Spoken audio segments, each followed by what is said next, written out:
Assalamualaikum warahmatullahi wabarakatuh.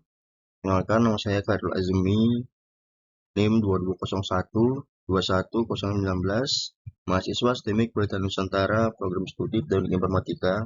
Hari ini saya akan mempresentasikan hasil penelitian saya yang berjudul Prediksi Angka Stunting pada Balita di Indonesia pada tahun 2026. Penelitian ini menggunakan metode Artificial Neural Network untuk memprediksi angka stunting pada balita di Indonesia hingga tahun 2026, memberikan dasar pengembalian kebijakan berbasis data.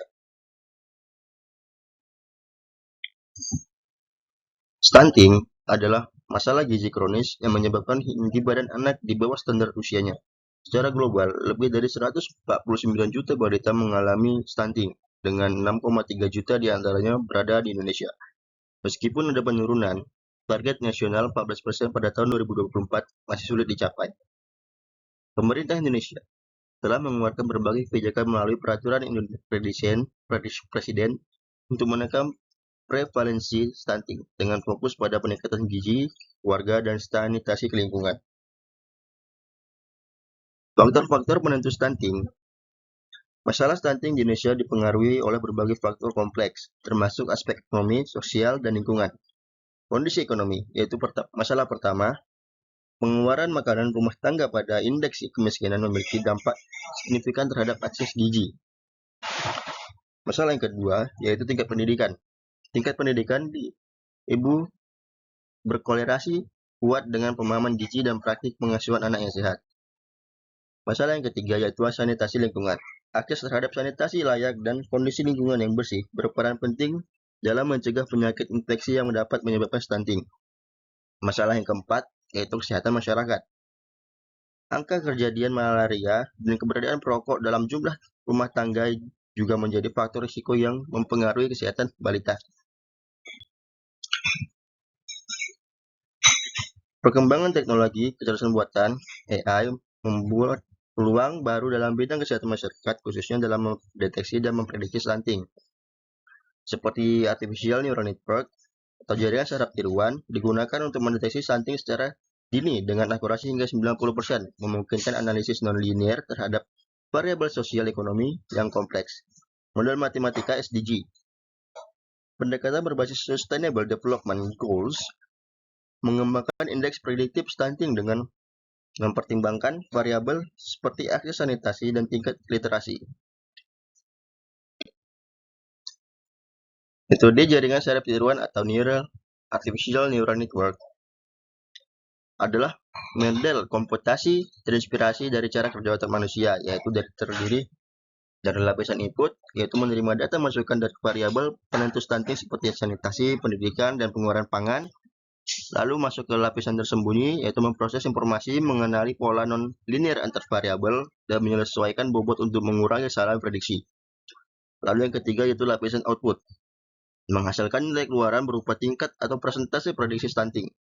Proses pembelajaran dalam jaringan saraf tiruan dilakukan dengan menyesuaikan bobot antar neuron berdasarkan kesalahan error keluaran hingga jaringan mampu mempelajari pola dari data historis dan memprediksi angka stunting. Metode backpropagation, algoritma pembelajaran artificial neural network menggunakan metode backpropagation. Metode backpropagation adalah algoritma pembelajaran terawasi yang paling banyak digunakan dalam pelatihan jaringan saraf tiruan, bertujuan meminimalkan kesalahan prediksi. Propagasi maju, data masukkan diproses dari lapisan input ke lapisan output untuk menghasilkan prediksi awal, yaitu lalu propagasi balik, selisih antara prediksi dan target aktual dihitung sebagai error, kemudian ditelusuri kembali ke lapisan sebelumnya untuk memperbarui bobot. Pembaruan bobot diperbarui menggunakan aturan gradient descent agar nilai kesalahan semakin kecil pada setiap iterasi. Proses ini diulang hingga mencapai kondisi konvergen, yaitu ketika nilai mean square error atau MSE berada pada batas minimum. Penerapan jaringan saraf tiruan dalam prediksi stunting. Metode jaringan saraf tiruan dengan algoritma backpropagation dipilih karena kemampuannya mengenali pola non-linear antar variabel dan mempengaruhi stunting. Model latihan menggunakan data historis prevalensi stunting Indonesia dari tahun 2015 hingga tahun 2025 mencakup indikator penting seperti persentase rumah tangga dan sanitasi layak, angka kejadian malaria, tingkat pendidikan ibu, pengeluaran pangan rumah tangga, persentase keluarga dengan anggota perokok, indeks kemiskinan. Arsitektur model ini terdiri dari 10 neuron input, 7 neuron hidden layer, dan 1 neuron output. Pelatihan menggunakan optimasi Adam dengan learning rate 0,01 dan 500 epoch.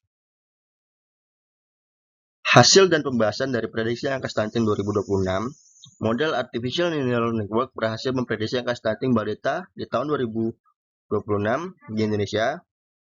Proses pelatihannya, data historis prevalensi stunting 2015, dan 2025 sampai 2025 digunakan sebagai data pelatihan, dinormalisasikan dengan metode min-max. Arsitektur jaringan terdiri dari 10 neuron input, 7 neuron hidden layer, dan 1 neuron output. Pelatihan selama 500 epoch menggunakan algoritma optimasi Adam dengan learning rate 0,01. Nilai mean square error atau MSE terus menurun hingga konvergen pada epoch ke-420. Evaluasi performa model. Evaluasi menggunakan root mean square error RMSE dan mean absolute percentage error. Dan nilai RMSE adalah 0,84 dan nilai MAPE 3,72%. Tingkat kesalahan prediksi yang rendah menunjukkan kemampuan generalisasi model yang baik. Berdasarkan prediksi, angka stunting nasional pada tahun 2016 diperkirakan adalah 17,82%, menunjukkan tren penurunan yang konsisten. Berikut adalah artikel-artikel review yang saya pakai untuk prediksi stunting di Indonesia. Kesimpulan dan rekomendasi. Penelitian ini berhasil mengembangkan model prediksi angka stunting balita di Indonesia untuk tahun 2026 menggunakan metode Artificial Neural Network dengan algoritma backpropagation. Performa yang didapatkan adalah model AN menunjukkan tingkat kesalahan rendah, RMSE adalah 0,084 dan MAPE adalah 3,72%, mengindikasikan performa prediksi yang si baik. Hasil prediksi untuk tahun 2026, estimasi angka stunting nasional pada tahun 2026 sebesar 17,82%, menunjukkan tren penurunan konsisten. Implikasi kebijakan.